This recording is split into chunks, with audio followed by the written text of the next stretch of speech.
اللهم صل على سيدنا ومولانا محمد. قال الله تبارك وتعالى في شان حبيبه صلى الله عليه وسلم: إن الله وملائكته يصلون على النبي يا أيها الذين آمنوا صلوا عليه وسلموا تسليما. اللهم صل على سيدنا مولانا محمد وعلى آل سيدنا مولانا محمد وبارك وسلم. اللهم صل على محمد بعدد أوراق الأنشجار وبعدد أقطار الأمطار وبعدد دواب البرار والبحار وعلى آله وصحبه وبارك وسلم. أما بعد فأعوذ بالله من الشيطان الرجيم. بسم الله الرحمن الرحيم. ألف لام را تلك آيات الكتاب المبين إنا أنزلناه قرآنا عربيا لعلكم تعقلون. نحن نقص عليك أحسن القصص بما أوحينا إليك هذا القرآن وإن كنت من قبله لمن الغافلين. إذ قال يوسف لأبيه يا أبت إني رأيت 11 كوكبا والشمس والقمر رأيتهم لي ساجدين. صدق الله مولانا العظيم وصدق رسوله النبي الكريم ونحن على ذلك لمن الشاهدين والشاكرين والحمد لله رب العالمين.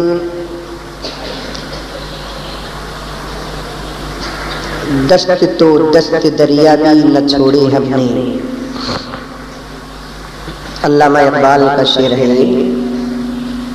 دست تو دست دریا بھی نہ چھوڑے ہم نے، بحر ظلمات میں دوڑا دیے پھوڑے ہم نے.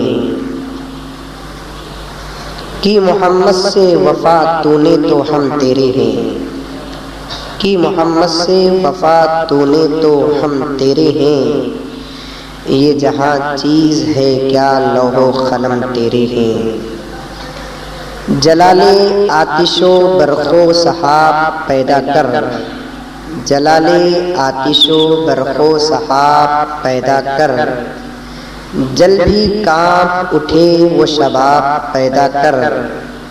تو انقلاب کی آمد کا انتظار نہ کر، جو ہو سکے ابھی انقلاب پیدا کر. اللہ کا کرم، نبی کا صدقہ، اساتذہ والدین کی دعائیں، رمضان کا متبرک مہینہ، آخری عشرہ، راتیں بھی طاق کی ہیں. ایسے وقت اللہ تعالیٰ نے ہم تمام کو جو پسند فرمایا، اس میں ہمارا کوئی دخل نہیں، صرف اللہ ہی کا فضل ہے. دوستو، اپنے عنوان کو شروع کرنے سے پہلے کچھ باتیں کہ جو آپ کے جذبات کے قابل ہیں اسے آپ کے سامنے رکھ دوں. سب سے پہلی بات تو یہ ہے کہ مسلمان آج کے زمانے میں ایک ہلکی سی مصیبت پر بھی بہت زیادہ پریشان ہو جاتا ہے. مصیبتوں کو جو قوم کے برداشت کرتی تھی اور مصیبتیں جس قوم کا مقدر تھی اور مصیبتیں آ کر جس قوم کے سامنے مایوس ہو جاتی تھی، آج ایک ہلکی سی مصیبت میں مسلمان کو ڈرانے کے لیے کافی ہو گئی. اور مسلمان بڑی بڑی مصیبتوں سے نہیں بلکہ ایک چھوٹی چھوٹی مصیبتوں سے بھی اتنا پریشان ہو جاتا ہے جس کی کوئی حد نہیں. دوستو، اللہ تعالیٰ نے سال کے 12 مہینے بنائے اور 12 مہینے کے 365 راتیں بنائے ہیں. اور ہم تقریباً 360 راتیں اپنے لیے گزارتے ہیں، کیا اللہ کے لیے 5 راتیں نہیں گزاریں گے؟ اور جن راتوں کو جاگنے کا موقع ملتا ہے، جن راتوں کو اللہ کے پاس بھیک مانگنے کا موقع ملتا ہے، جن راتوں میں اللہ تعالیٰ کے دربار میں اپنے سر کو جھکانے کا موقع ملتا ہے، ہم تو اس بارش سے کہتے ہیں کہ تو کیا ہمارا راستہ روکے گی؟ دنیا کی کوئی چیز مسلمان کے اٹھے ہوئے قدم کو روکتی نہیں تھی ایک دور میں، اور آج بھی ہم عزم مصمم کر لیں گے تو آج بھی ہمارے اٹھے ہوئے قدم کو کوئی چیز روک نہیں سکتی۔ بارش آ گئی تو سوچ رہا تھا میں بھی، ہمارے ساتھیاں بھی سوچ رہے تھے کہ بارش ہے نا حضرت، کیا رہے گا حال؟ میں بولا حال تو اچھا ہے، لوگ آئے تب بھی بیان کرنا ہے، لوگ نہ آئے تب بھی بیان کرنا ہے، لوگ آئے تب بھی دعا کرنا ہے، لوگ نہ آئے تب بھی دعا کرنا ہے۔ میں کار میں عرض کر رہا تھا بارش بول کر اب تک کس کی بھی شادی رکی؟ چھوڑو حضرت، آج شادی نہیں کی گا تو بارش آگا، رخے بیکار ہو جائیں گے، بریانی بیکار ہو جائیں گے، شادی محل کا خرچہ چل جائے گا، بول کو وہ شادی میں تالی چڑھا دو، کراتے نہیں کراتا۔ بارش آئی بول کر نہ شادی رکی، بارش آئی بول کر نہ کسی کا جنازہ رکا۔ چھوڑو حضرت، آج اٹھائیں گے نہیں، صبح کو اٹھائیں گے، اثر کو آج بارش ہے، کوئی بھی رکھ لے کو بیٹھ گا۔ جب بارش سے ہماری ضرورتیں رکتی نہیں ہے تو پھر میرے دوستو تاخیرات بھی رکتی نہیں۔ کوئی دوست بلایا ہے تو بارش ہو، طوفان ہو، دھوپ ہو، سردی ہو، گرمی ہو، جرکن پہن کر، رائن کوٹ پہن کر، فلاں پہن کر ضرور تو پہنچ جاتے ہیں۔ اگر کسی کی لڑکی بولو نہ بولا کون تجھے فون پہ کرے سما بتا رہا، ہاں ملو جی بارش آگا، کیا تو بھی ہم تو پہنچتے نہیں پہنچتے؟ جب ایک لڑکی کی ملاقات کے لیے بارش ہمارا راستہ نہیں روک سکتی ہے تو خدا کو حاصل کرنے کے لیے کیا ہمارا راستہ بارش روکے گی؟ ہو نہیں سکتا میرے دوست۔ آنا ہے آئے گی، اور آپ جیسے جوان مردوں کی تو آج کے دور میں ضرور ضرور ضرور ضرورت ہے کہ ایسے وقت میں ساری دنیا بارش کی وجہ سے بھرک کر اوڑھ لے کر سو لے کر ہے، آپ اللہ کے گھر میں بیٹھے ہوئے ہیں۔ کیوں بیٹھے ہیں؟ ہمارا کوئی ذاتی کام نہیں ہے، اس وقت 1 لاکھ روپے ہم کو ملنے والے نہیں ہیں، اس وقت 1 کروڑ روپے ہم کو ملنے والے نہیں ہیں، اس وقت ہم کو کوئی حسین لڑکی ملنے والی نہیں ہے، اس وقت حکومت ملنے والی نہیں ہے۔ دیر آیت درست آیت کا قصہ، آج عبادت کریں گے کل پھل پائیں گے، یہاں تک کہ اللہ تعالیٰ جنت میں جب بھیجے گا تو انشاءاللہ تعالیٰ ان عبادتوں کا اجر مجھے اور آپ کو ضرور ملے گا۔ ملے گا کہ نہیں ملے گا؟ اس راستے میں اللہ کو منانے کے لیے، اللہ کے پاس مانگنے کے لیے میرے دوستو، اگر ایک قطرہ بارش کا بھی ہمارے جسم پر پڑ گیا تو خدا کی ذات سے امید رکھو کہ یہ گیلا ہوا کپڑا کل جہنم کی آگ اسے سکھا نہیں سکتی۔ یہ گیلا ہوا کپڑا کل جہنم کی آگ انشاءاللہ سکھا نہیں سکتی۔ لوگ بے قرار ہو جاتے ہیں، بارش بارش بارش بارش، میں بے قرار ہوتا ہوں۔ کیا حضرت بارش نہ حضرت، بارش آنا ہے آئے گا، کہ بارش کو طاق رہتا نہیں، ہم نہ طاق رہتا۔ جس سے اللہ تعالیٰ جو فیصلہ کرتے ہیں اللہ کے فیصلے کو روکنے والا کون ہو سکتا ہے؟ وہ جو چاہتا ہے وہ کرتا۔ اللہ تو بارش کہیں کو دیا کو کر بولا تو طوفان دے ڈالے انہیں، اس کے پاس تو کاٹا نہیں چلتا نا۔ بہت زیادہ پریشان، ایک اعتبار سے بارش بول کر پریشان ہو جاتے ہیں۔ دوسری پریشانی کا حال یہ ہے کہ حضرت 3:30 پونے 4 کو تمہیں چھوڑ دیں۔ اللہ، میں بھی سوچ رہا ہوں میرے جگہ دوسرا کون سی کرتا تھا تو انہیں دھس جاتا۔ تقریر بھی کرنا، دعا بھی کرنا،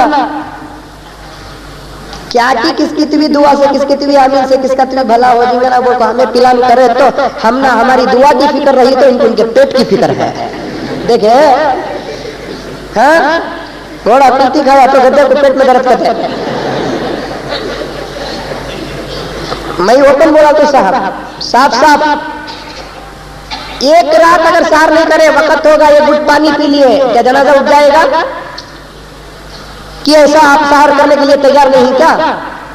بولو تیار ہی نہیں۔ دعا سے بہتر سحر کس کا؟ درود سے بہتر سحر کس کا؟ 3:30 کو چھوڑے تو 4:30 تک میری ماں بہنیں ہو سکتا ہے کہ میری وجہ سے ان کو تکلیف بھی پہنچی ہو، میں معافی چاہتا ہوں۔ ایک کام کرو، 5 رات تک ذرا پکا کر رکھ ڈال کر آ گئے تو بہت ہی اچھا ہوگا، کہ کیا معلوم کہ دعا میں مشغول ہوتے ہوئے ہم کو صرف اللہ سامنے رہتا ہے، نہ صدر رہتے نہ سیکریٹری رہتا ہمارے سامنے۔ ہمیں سامنے ہمارے پیچھے سب، ہمیں ایسے نہیں کہ سب ہمارے پیچھے تابع اس امام کے نماز پڑھتے ہی، ہمیں تابع صدر صاحب کے نہ دعا کرے نہ درود پڑھے، چھوڑے تو چھٹی نہیں تو اسکول، ہمارا یہ قانون، چھوڑے تو نہیں تو اسکول، تمہیں سار نہیں کرے میں بھی نہیں کرتا، تمہیں کرے انشاءاللہ میں کرتا ہوں، ایک 10-15 منٹ آگے پیچھے ہو بھی گیا تو برداشت کر لو، نبیوں کی سیرت کیا بھی 3-2.5 گھنٹے کا پکچر نہیں ہے، معلوم ہے اللہ تعالیٰ نہ معلوم کہ گزشتہ تاثرات میں نوح کی دعا کس کے مقدر کو لگی ہے، اور آج انشاءاللہ تعالیٰ کیسے پیغمبر کی سیرت سناؤں گا، دعا کرو کہ اللہ تعالیٰ ہم کو وہ صورت بھی عطا فرمائے وہ سیرت بھی عطا فرمائے۔ بیٹھو نوجوانوں، ان چند دنوں میں اپنی جوامردی اور طاقت کو اگر اللہ کے سامنے پیش نہیں کریں گے تو بقیہ پورے سال اللہ تعالیٰ ہمارے سے کوئی کام نہیں لیں گے۔ سمجھ میں آئی بات ہے؟ وقت ملا سحر کر لو، وقت نہیں ملا پانی بھی پی لو، ایسے بھی روزے تو صحابہ تھے، کھجور بھی کھا کر روزہ تھے، اور نہ آپ کا میرے اوپر احسان ہے نہ میرا آپ کے اوپر احسان ہے، بلکہ ہم دونوں پر اللہ کا احسان ہے۔ تمہیں آ کر کبھی میرا دھرما نہیں بڑھ رہا ہے، سمجھ میں آئی بات ہے؟ یا میں کہہ کر آپ کی بزنس میں اور زیادہ ترقی نہیں ہو رہی ہے، بس ہم دونوں پر اللہ کا فضل ہے کہ پوری زندگی کھانے کو 5 طاق رہا تھا، 3.5 کو کھانے کے 3.25 کو کھا لیں گے، نہیں تو 4.5 کو کھا لیں گے، موقع ملا تو کھا لیں گے نہیں تو نہیں کھائیں گے۔ بولو کون کون آج سحر قربان کرنے کے لیے تیار ہے؟ بعد میں تقریر کے بعد کیا بھی گرم ہونا نہیں، سمجھ میں آئی بات ہے؟ دکھے تو ہنسے نہیں تو کھسے کا قصہ مسلمانوں کا، دکھے تو ہنسے، سامنے ہے جی پیچھے تو کا قصہ، سامنے ایک صورت رہتی، پیچھے ایک سیرت رہتی، اس کی کیا بھی نہیں ہوتا انشاءاللہ تعالی۔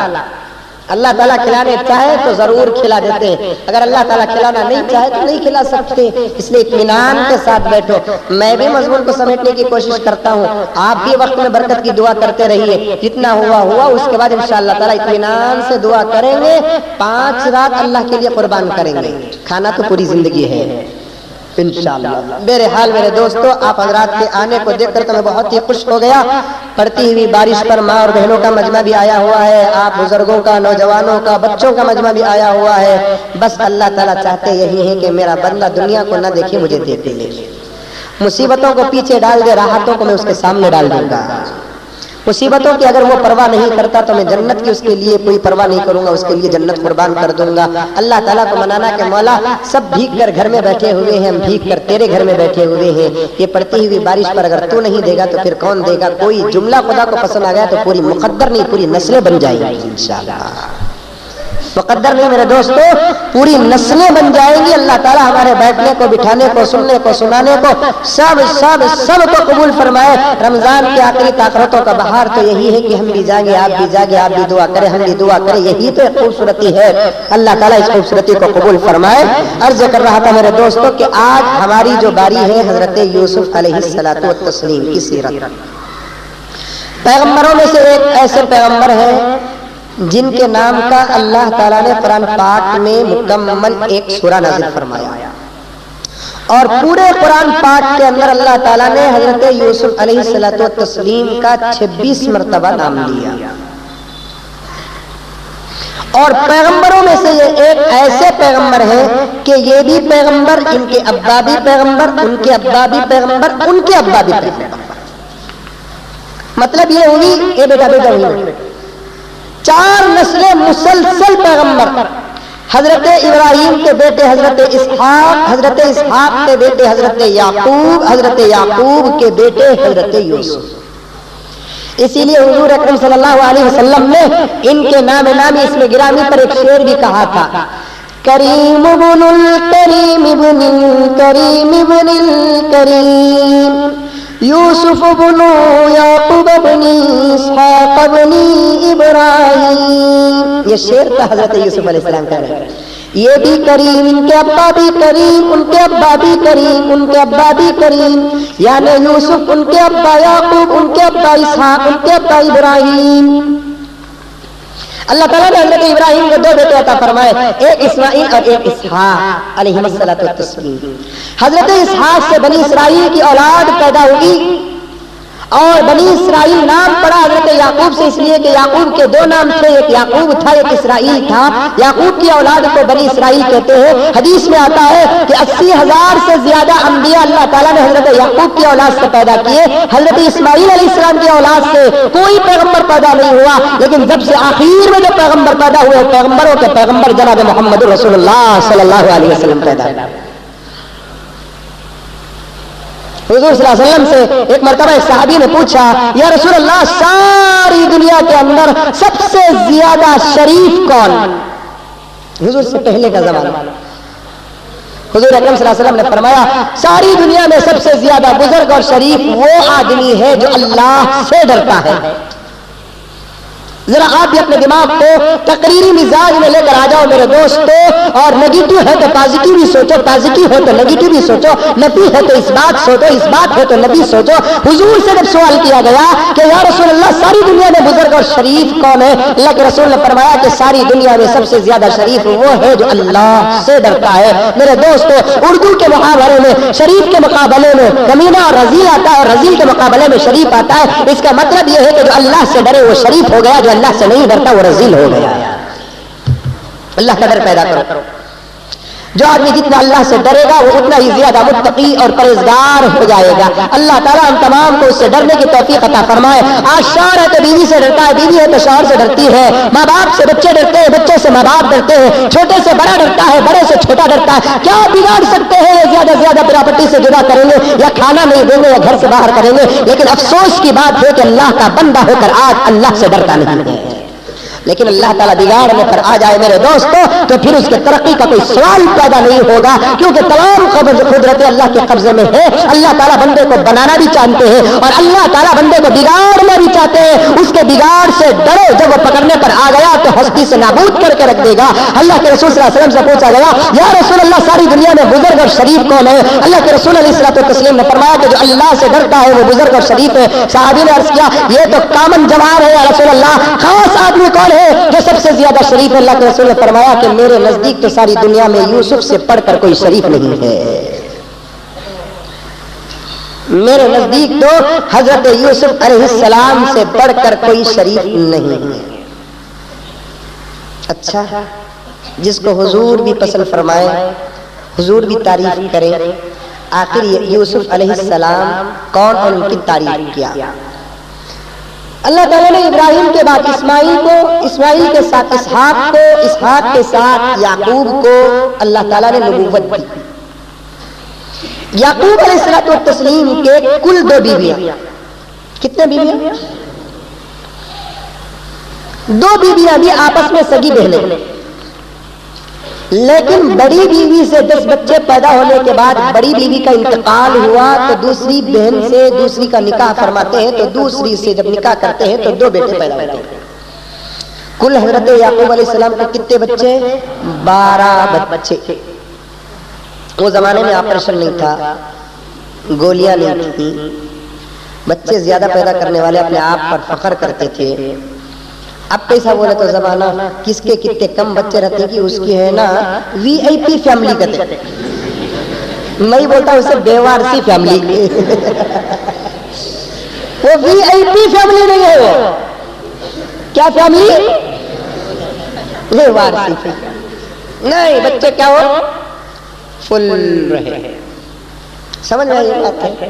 نئے نئے نعرے تو ہندوستان میں شروع ہو گئے، ہم دو ہمارا دو، ہم دو ہمارا ایک۔ اب کیا رہے نعرہ بولا تو ابھی ایک نہیں، ایک کے بعد کبھی نہیں کہتے، ایک ابھی نہیں، ایک کے بعد کبھی نہیں۔ اللہ دیتا نہیں وہ بولو رہے بولے تو اسے ایک کے بعد ہمت پیدا نہیں کرتے۔ حضرت یعقوب علیہ السلام کو کتنے بچے؟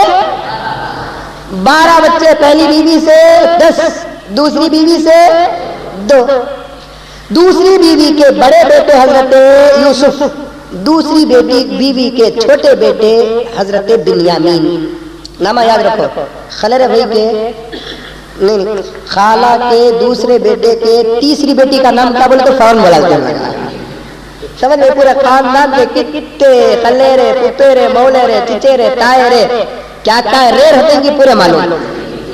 اس کے علاوہ خالی رشتہ داروں کے نام نہیں، ہمارے نوجوان تو پورے محلے کے نام یاد رکھتے ہیں۔ سمجھ گیا تو انہیں رے میم صاحب کے بھی، آنٹیاں کے بھی، خالہ سب کے نام یاد رہتے ہیں. ویسے مسلمان کے بعد کتنے با پیغمبر وہ مزمل صاحب سے پوچھو.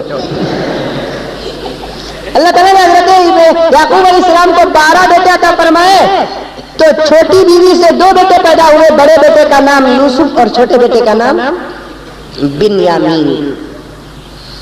بیٹے زیادہ تھے، حضرت یعقوب پیغمبر تھے، سب کو محبت کر رہے تھے، لیکن اللہ تعالیٰ نے بچپن ہی سے حضرت یوسف کے چہرے پر نبوت کا نور عطا فرمایا تھا. جس بچے کے اندر جو خوبی ہوتی ہے اس خوبی سے ماں باپ بڑی محبت کرتے ہیں. ایک تو انصاف سب کے ساتھ برابر کرنا چاہیے، اور پیغمبر ہو کر بیٹوں میں بے انصافی نہیں کریں گے، سب کے ساتھ انصاف کر رہے ہیں. لیکن فطری طور پر حضرت یعقوب کو حضرت یوسف علیہ السلام سے ذرا زیادہ محبت تھی، کیونکہ 2 چیزیں تھیں حضرت یوسف کے پاس. ایک نور نبوت بھی تھا، یعنی نبوت کا نور بھی تھا چہرے کے اندر. دوسرا جسمانی ظاہری اعتبار سے حضرت یوسف علیہ السلام بہت زیادہ خوبصورت بھی تھے. کتنے خوبصورت تھے انشاءاللہ تعالیٰ تھوڑی دیر کے بعد آپ کے پاس بات آ جائے گی. حضرت یوسف علیہ السلام کی عمر جب 5 سال کی ہوئی تو حضرت یوسف کی اماں کا انتقال ہو گیا. حضرت یعقوب اب بچوں کو ساتھ رکھ کر پوری پرورش کرتے تھے، لیکن ماں نہ ہونے کی وجہ سے پرورش کی ذمہ داری حضرت یعقوب نے حضرت یوسف کی چھوٹی خالہ لیان کے پاس دیا تھا. خالہ ماں کے برابر، یقیناً خالہ اپنے بھانجوں سے بڑی محبت کرتی ہے. حضور نے فرمایا خالہ ماں ہے، چاچا باپ ہے. العم سن ابی الخالۃ ام، چاچا باپ کے برابر، خالہ ماں کے برابر. چاچا کی محبت باپ کی طرح، خالہ کی محبت ماں کی طرح. اس لیے ذرا خاصا تعلق رہتا ہے خالہ اور بھانجوں کے درمیان. حضرت یوسف وہاں بھی رہتے تھے، باپ سے بھی ملاقات کرتے تھے. جب حضرت یوسف کی محبت خالہ کے دل میں زیادہ ہو گئی تو حضرت یعقوب نے سوچا کہ میرا بچہ اگر ادھر کا ہو گیا تو مجھے نہیں دیکھے گا. اس لیے حضرت یعقوب کیا کر لیے، یوسف کو بلا کر اپنے پاس آتی بنیامین کو وہاں چھوڑ دی، چھوٹے بیٹے. لیکن خالہ بھی حضرت یوسف کو بڑی محبت کر رہی تھی. اس لیے خالہ کہنے لگی اپنے بہن بھائی سے، کیا بول کر بھائی جان پکاری کی، جیجا جی پکارے، کیا پکارے کی معلوم نہیں نا، وہ ایک نہیں ہے کتاب میں. ہمیں کیا پکارتے ہیں بھولے کو، بھائی جان، نفیس، اجیت، کیا ہو انیس، نہیں تو جیجا جی. کیا پکارتے تھے بھولے کو، جیجا جی نہیں، ذرا ماڈرن ٹائپ کا. جیجا جی کیا بولے تو اجی جاؤ جی، وہ جیجا جی کیا وہ انہیں کچھ کو اندر آ جاتا. سمجھ میں آئی بات؟ تو بہرحال کیا پکارے کی، حضرت یعقوب علیہ السلام کے آ کر کہنے لگتی ہے کہ یعقوب جس بیٹے سے تم محبت کرتے ہو اس بھانجے سے مجھے بھی محبت ہے. ایک کام کرو، 1 ہفتہ تمہارے پاس رہے گا یوسف، 1 ہفتہ میرے پاس رہے گا. 1 ہفتہ تمہارے پاس رہے گا، 1 ہفتہ میرے پاس رہے گا. اب خالہ کی محبت کا بھی لحاظ کیا حضرت یعقوب نے، فیصلہ کر دیا 1 ہفتہ تمہارے پاس، 1 ہفتہ میرے پاس. اب خالہ 1 ہفتہ دیکھتی اور 1 ہفتہ چھوڑتی. خالہ کے پاس سے جب 1 ہفتہ حضرت یوسف علیہ السلام حضرت یعقوب کے پاس آتے، 1 ہفتہ یعقوب یوسف علیہ السلام نہ رہنے کی وجہ سے خالہ کو اور زیادہ تکلیف ہو گئی. اس لیے خالہ نے سوچا کہ کسی طریقے سے یوسف کو ہمیشہ میرے پاس ہی رکھ لینا ہے. کیا کرنا، ایک دماغ میں ایک آئیڈیا آیا. وہ آئیڈیا کو استعمال کیسے کرتی ہے، حضرت یعقوب اور حضرت یوسف علیہ السلام کی شریعت میں کیا قانون تھا کہ اگر کوئی چور چراتے ہوئے اٹک جاتا ہے تو حضرت یعقوب اور حضرت یوسف کی شریعت میں چور کے ہاتھ کاٹتے نہیں تھے، بلکہ چور کو جس کا مال چرایا اس کے حوالے کر دیتے تھے. حضرت یوسف کی خالہ نے کیا کیا، ایک دن یعقوب جب 8 دن گزارنے کے بعد گھر کو بیاگ لے کر جا رہے تھے، اس بیاگ میں بہترین زیور رکھ کر حضرت یوسف کو بھیج دی. یوسف آ کر یعقوب کے گھر پہنچے، تھوڑی دیر کے بعد لیان خالہ بھی آ گئی. آ کر کہتی ہے کہ یعقوب تمہارا بیٹا شاید میرا زیور چرا لیا ہے. پورا گھر تلاش کرتی ہوں تو زیور نہیں مل رہا ہے. جب حضرت یوسف کی بیاگ کو کھول کر دیکھا گیا تو یوسف کی بیاگ میں وہ زیور تھا. تو حضرت یوسف کی چوری پکڑی گئی. لیان نے کہا تمہاری شریعت میں یہ قانون ہے کہ چور چراتے ہوئے اٹک گیا تو جس کا مال ہے اس کا وہ چور ہو جائے گا، اس لیے آج کے بعد یوسف میرے پاس رہیں گے، تمہارے پاس نہیں رہیں گے. حالانکہ یوسف نے چرایا نہیں، چپکے سے ڈال دیا. اب حضرت یعقوب پیغمبر ہو کر کیسے شریعت کی خلاف ورزی کر سکتے ہیں؟ اب بیٹا چرا لیا ہے، دل نہیں مان رہا ہے کہ میرا بیٹا چرایا ہے. ہو نہیں سکتا. یوسف 6-7 سال کی عمر میں ایسا کام کر سکتا ہے؟ ہو نہیں سکتا. لیکن کپڑا تو گیا نا بستے میں، بیگ میں تو زیور آ گیا نا.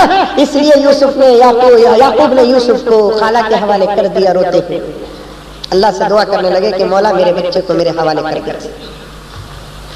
2 سال مسلسل حضرت یوسف علیہ السلام خالہ کے پاس رہے. اللہ کا کرنا ایسا ہوا کہ 2 سال میں خالہ کا انتقال ہوا. پھر یوسف حضرت یعقوب کے پاس آ گئے. اب حضرت یعقوب علیہ الصلوۃ والتسلیم یوسف کو ذرا زیادہ چاہت کر رہے ہیں. کل 12 بچوں میں حضرت یوسف علیہ السلام کو ذرا چاہت زیادہ تھی. انصاف تو سب کے ساتھ برابر تھا، لیکن بڑی بیوی کے بچے دیکھ رہے ہیں کہ میرے ابا چھوٹی بیوی کے بچوں کو بہت زیادہ چاہ رہے ہیں. حسد پیدا ہو گیا. یہ حسد کی آگ ایسی ہے، خود بھی جلتی ہے دوسروں کو بھی جلاتی ہے. اسی لیے شیطان نے حضرت نوح سے کیا کہا کہ نوح زندگی میں کبھی حسد نہ کرو. میرا حال یہاں تک اس لیے پہنچا کہ میں نے حضرت آدم سے حسد کیا اس حیثیت سے کہ وہ مٹی سے بن کر اللہ کے قریب ہو گئے، میں آگ سے بن کر اللہ سے دور ہو گیا. حسد کیا تو اللہ نے مجھے یہاں تک کر دیا. حسد کبھی کرو. حسد کا آدمی کیا کرتا ہے؟ خود بھی جلتا ہے دوسروں کو بھی. اسی لیے 2 دکان والے تھے کہتے مسلمانوں کے، ایک کا دکان ادھر ایک کا دکان ادھر. دونوں کے دکان کبھی میٹیریل ایک ہی تھا. کیا میٹیریل بولتا نہیں. اب میں بولے اگر بیرنگ کا تو بیرنگ والے کو غصہ، کپڑے بولا تو کپڑے والے کو غصہ، آئل کا تو آئل والے کو غصہ. کئی کو کیا کہ ایک میٹیریل کا دکان، ادھر بھی مسلمان کا ادھر بھی مسلمان. ایک بازار میں جتنا 2 مسلمان آپس میں کتا لڑے سے لڑتے اتنا ہندو نہیں لڑتے. اب دیکھ رہے یہ دکان والا دیکھ رہا ہے کہ وہ دکان میں بہت بزنس ہو رہا ہے. کیا کرنا؟ کیا ابھی کرنا نہیں، عامل کو پکڑنا اسے غارت کر ڈالنا. کیا کر رہا ہوں؟ عامل کو پکڑنا. عامل صاحب کے پاس گئے، جا کر بولے دیکھو صاحب میرا دکان ادھر اس کا دکان ادھر، لیکن بات کیا ہے؟ بولے تو میرے دکان میں بزنس نہیں ہوتا اس کے دکان میں ہوتا ہے. کیا ٹی وی کر کو اسے فلیٹ کر ڈالو. کیا ٹی وی کر کو فلیٹ کر ڈالو. وہ عامل صاحب کیسے نکلے دیکھ با، اسے فلیٹ تو نہیں کرتا. البتہ تجھے بڑا تھا، لیکن تجھے جتنا بھی بڑا ہوگا اس کا ڈبل اسے ہوگا. نفع ہو یا نقصان، جتنا تجھے ہوتا اس کا ڈبل اسے ہوتا. مثلا تجھے 100 روپے کا فائدہ ہوا تو اسے تجھے 100 روپے کا نقصان ہوا تو 200 روپے کا نقصان. نفع اور نقصان نہ انہیں تیرے سے بڑا چاہیے. اچھا انہیں سوچا ایک کام کرو میری ایک ہنکی پھوڑ ڈالو گا، کیونکہ تو اس کے 2 ہنکیاں پھٹیں گے نا. یہ حسد کی آگ ایسی ہے کہ خود بھی جلتا ہے دوسروں کو بھی جلاتا ہے. اب یہ بھائی دیکھنے لگے ہمارے ابا یوسف کو بنیامین کو زیادہ محبت کرے. حالانکہ محبت فطری طور پر چھوٹے بچے بولے تو محبت ہوتی تھی نا. بنیامین اور یوسف چھوٹے بچے تھے، باپ ذرا زیادہ محبت کر رہے ہیں. یہ بڑی بیوی کے بچوں کو حسد آ گیا.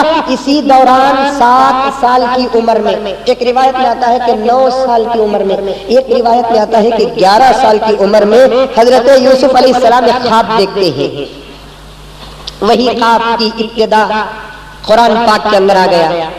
اذ قال يوسف لأبيه يا أبت إني رأيت 11 كوكبا والشمس والقمر رأيتهم لي ساجدين. حضرت یوسف کے خواب دیکھتے ہیں کیا کہ آسمان کے 11 تارے، چاند، سورج، یہ سب مل کر حضرت یوسف کو سجدہ کر رہے ہیں. چھوٹے بچے تھے حضرت یوسف، لیکن اتنا بہترین خواب دیکھا کہ آسمان کے تارے، چاند اور سورج حضرت یوسف کے سامنے سجدے میں گرے ہوئے ہیں. صبح کو اٹھے اور سیدھے حضرت یعقوب علیہ السلام کے پاس آئے. آ کر عرض کرنے لگے کہ ابا آج رات میں خواب دیکھا. کیا دیکھے بیٹا؟ ابا میں دیکھا کہ 11 تارے، ایک چاند، ایک سورج، کل 13 چیزیں میرے سامنے سجدہ کر رہے ہیں. حضرت یعقوب نے حضرت یوسف کے منہ میں ہاتھ رکھ دیا کہ بیٹے مجھے بولیا سو بولیا، اس کے بعد یہ خواب تو کسی کو مت بول. اچھا ابا کیوں؟ نکو بیٹے بولنے کو. قال یا بنی لا تقصص رؤیاک علی اخوتک فیکیدوا لک کیدا. بیٹے پہلے سے تیرے سے اور تیرے بھائی سے تیرے بڑے بھائی چل رہے ہیں. یہ تو اتنا اچھا خواب ہے بیٹے، آج سمجھ میں نہیں آئے گا، تیرے اوپر جب 40 سال گزر جائیں گے تو تب سمجھ میں آئے گا. اور خواب ہی ایک چیز ایسی ہے میرے دوستو، آج دیکھیں گے تو صبح کو تعبیر نکلنا ضروری نہیں ہے، کبھی کبھار خواب کی تعبیر ابھی ہو جاتی ہے، کبھی کبھار خواب کی تعبیر 40 سال کے بعد بھی ہوتی ہے، اور وہ بھی اچھے خوابوں کی تعبیر۔ اسی لیے حضرت فقہا نے فرمایا کہ برے خواب کو کبھی کسی کے سامنے نہیں بتانا، کیونکہ خواب 3 طریقے کے ہوتے ہیں، ایک اللہ کی طرف سے ہوتا ہے، ایک خیالات کی طرف سے ہوتا ہے، اور تیسرا جو خواب ہوتا ہے وہ شیطان کی طرف سے ہوتا ہے۔ ہم نہ شیطان کیونکہ تو ہمیں اللہ والے نہیں ہیں نا، شیطان کا خواب انہیں رات میں خواب میں شیطان پکڑے سکا دیکھ لیتا، نہیں تو خواب میں کیا کرتی ان سے ہو جاتا۔ تو حضرت علامہ محمد بن سیرین نے فرمایا شیطانی خواب تو انسان پر حملہ، خیالات کا جو خواب ہوتا ہے وہ دن کے اعمال کا نتیجہ ہوتا ہے، اللہ کا خواب جو ہوتا ہے وہ اللہ کی طرف سے فضل ہوتا ہے۔ شیطان کا خواب تو حملہ ہوا، چلو بھی مان لیا، خیالات کا خواب دن بھر کیا کام کرتے رہتے ہیں کہ خواب میں بھی وہ کام، سمجھ نہیں بات ہے۔ ہمارا ایک بھانجا تھا، رات کو سوتے سوتے 100 روپے کا ہو رہا ہے، اچانک 100 روپے نہیں ہوتا، نہیں 80 روپے نہیں ہوتا، نہیں 75 روپے، کیا رے مصیبت؟ اس کو پوچھا تو نہیں بھیا خواب میں ہے نا چپل بیچے سو گیا۔ دن کا جو اثر ہوتا ہے، دن میں جو کام کرتے ہیں، رات کو کیا ہوتا ہے؟ خواب پڑتا ہے، یہ خیالات کا خواب ہوتا ہے۔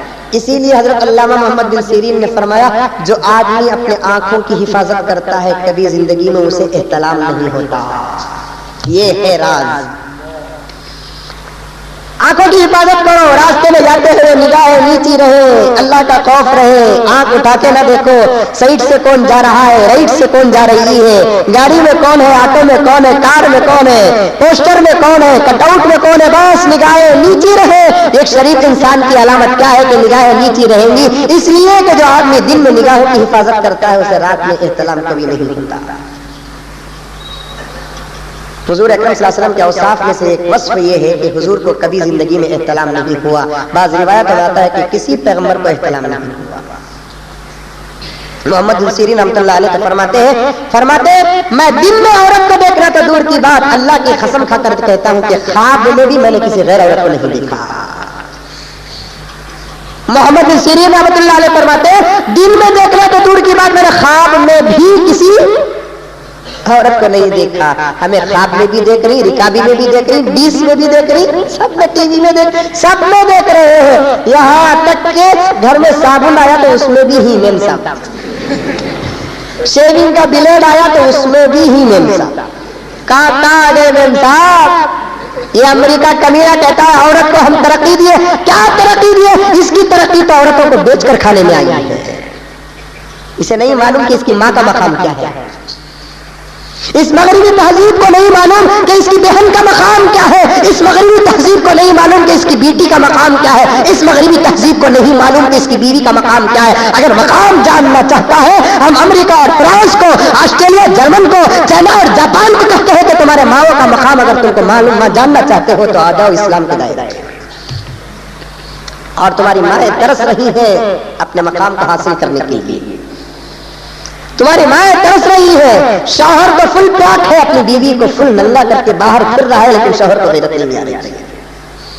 اس سے انہیں پھرتا سکارا بولا تو گلے کی ٹئی بھی یہاں تک گھاٹی نکلنا نہیں رکھتی بھی ایسا، اس کی بیوی کو کتنا کھلا رکھا، حالانکہ انہیں کھلا رکھا تو کبھی نہیں فرق پڑتا، اس کی بیوی کو تو خوب پلانا ہے، لیکن افسوس اسی لیے ایک جماعت گئی، شاید امریکہ یا فرانس کو مستورات کی بھی جماعت گئی۔ اللہ تعالیٰ اس جماعت سے جتنا فائدہ دنیا کے اندر کرا رہا ہے، دنیا کی کسی جماعت سے فائدہ ہوتا ہی نہیں ہے، اور ہوا تو بھی اتنا نہیں ہو رہا ہے۔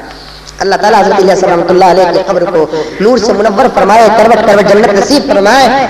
بجھی ہوئی ایک چراغ کو انہوں نے ایسا سلگایا کہ ساری دنیا میں آج وہ چراغ سے ساری دنیا روشن ہوتی جا رہی ہے۔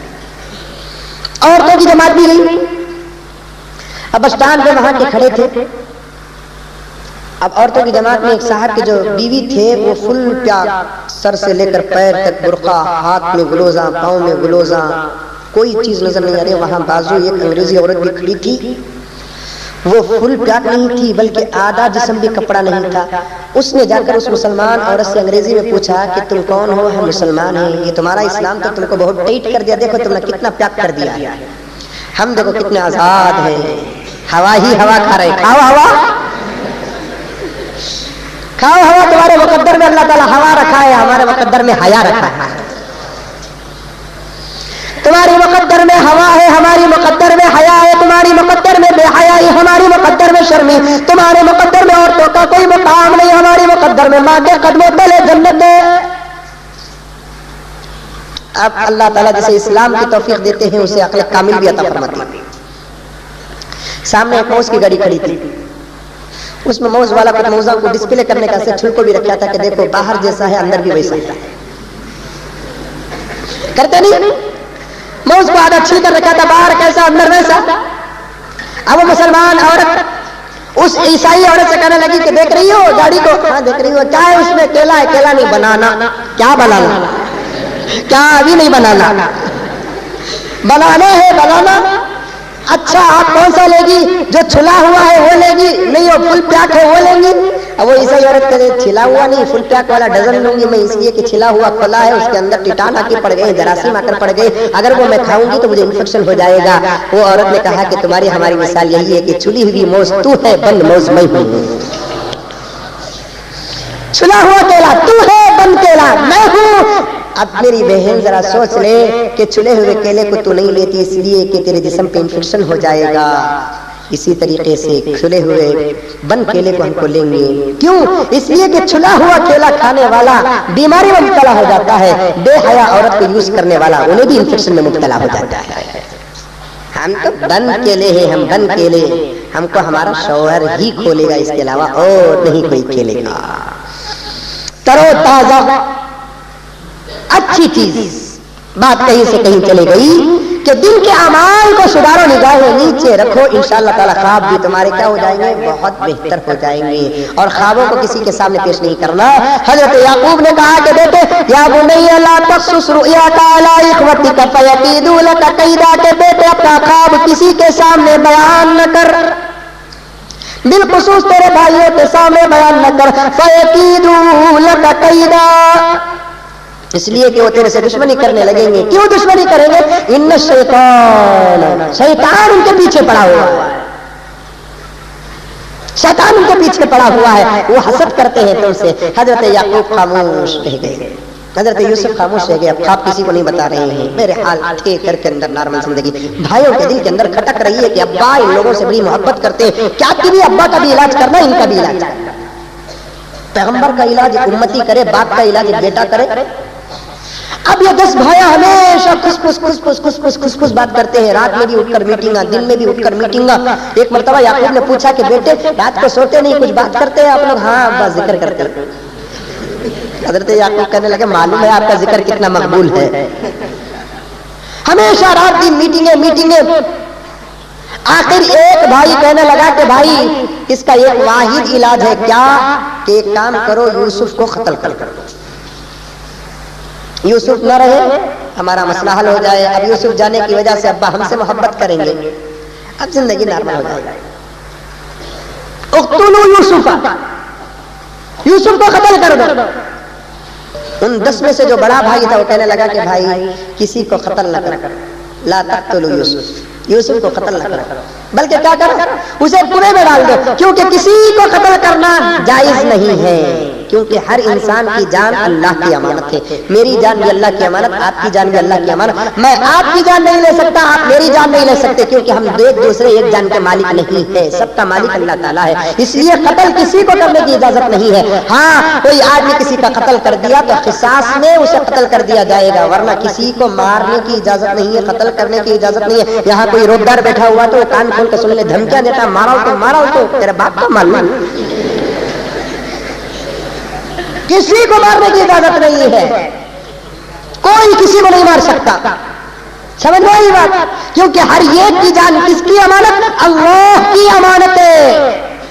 ایک حدیث میں آتا ہے کہ شرک کے بعد سب سے بڑا اگر کوئی گناہ ہے تو وہ قتل کا گناہ ہے، اور اللہ تعالیٰ قاتل کو کبھی معاف نہیں کرے گا. کبھی کا لفظ آیا ہے، قاتل کو کبھی معاف نہیں کریں گے.